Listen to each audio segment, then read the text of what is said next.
Tu n'as pas besoin d'être étudiant à Harvard pour étudier comme eux. Il ne s'agit pas d'intelligence exceptionnelle ni de ressources illimitées, mais plutôt d'une méthode d'apprentissage efficace. Les étudiants de Harvard n'ont pas de super pouvoir. Ils utilisent simplement des techniques spécifiques qui leur permettent d'apprendre plus vite et plus efficacement. Je vais partager avec toi 4 techniques qu'ils utilisent. Et la dernière est ma préférée. Rappelle-toi, le secret ne réside pas dans le fait d'étudier pendant des heures interminables, mais dans l'apprentissage intelligent, et non dans l'effort excessif. Si tu as déjà eu l'impression de lire beaucoup sans rien retenir, ou d'étudier pendant des heures sans voir d'amélioration, la raison est simple. Ta méthode d'apprentissage n'est pas efficace. C'est là que réside la différence entre ceux qui étudient intelligemment et ceux qui perdent leur temps sans résultat concret. Voici comment les étudiants de Harvard absorbent les connaissances plus rapidement que 99% des gens. Première technique, la technique du rappel actif. Le rappel actif est l'une des méthodes d'apprentissage les plus puissantes. Elle consiste à forcer ton cerveau à récupérer l'information au lieu de la relire passivement. Après avoir lu un chapitre ou un sujet, ferme ton livre et essaie de te rappeler les concepts clés par toi-même. Cet exercice renforce la mémoire à long terme et ancre plus profondément les informations dans ton esprit. Comment l'appliquer? Après avoir lu un passage, ne passe pas immédiatement au suivant, mais pose-toi la question, quelles sont les idées principales ici? Rédige 5 questions essentielles sur le sujet, puis essaie d'y répondre de mémoire, sans utiliser tes notes ou ton livre. Répète régulièrement cet exercice et tu verras une amélioration significative de ta capacité de mémorisation. Pourquoi cette technique est-elle efficace? Parce qu'elle imite la méthode des examens. Au lieu de simplement lire, tu obliges ton cerveau à retrouver l'information, ce qui la rend beaucoup plus durable. Deuxième technique, la technique du ventilateur. Cette méthode repose sur le principe que la meilleure façon d'apprendre, c'est d'enseigner.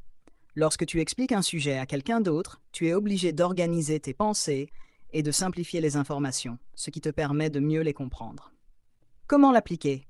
Lise un sujet pour bien le comprendre. Reformule-le avec tes propres mots pour t'assurer que tu l'as bien assimilé. Essaie de l'expliquer comme si tu enseignais à un enfant de 5 ans ou à quelqu'un qui ne connaît rien au sujet. Si tu as du mal à expliquer certains points, cela signifie que tu dois encore approfondir ta compréhension.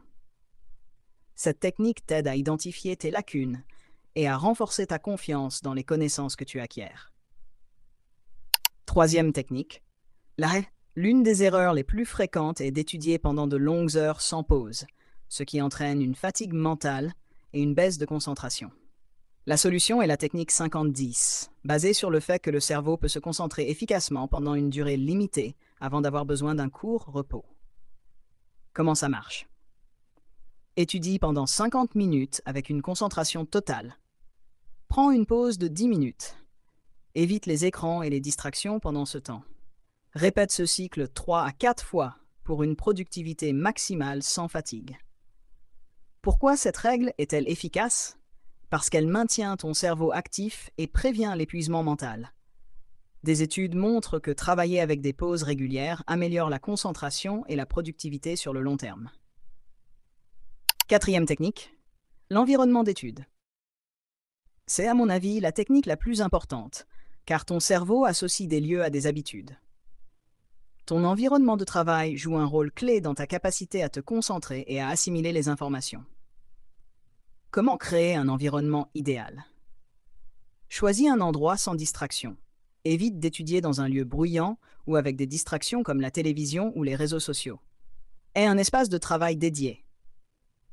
Que ce soit un bureau, une bibliothèque ou un coin calme chez toi, avoir un lieu fixe te conditionne mentalement à être productif. Garde ton espace propre et organisé. Un environnement ordonné favorise la concentration et réduit le stress. Ajoute des éléments qui boostent ta concentration. Utilise du bruit blanc ou de la musique classique légère, cherche sur YouTube ou Spotify, pour améliorer ta concentration. Tu as maintenant ces 4 techniques puissantes utilisées par les étudiants de Harvard pour exceller. Ne laisse pas ces connaissances rester théoriques. Applique-les et fais-en une habitude. Plutôt que de perdre du temps à faire défiler Instagram ou TikTok, Investis en toi-même et apprends à être plus efficace dans tes études. As-tu des difficultés particulières dans ton apprentissage? Partage-les en commentaire et discutons ensemble des solutions pour t'aider à réussir.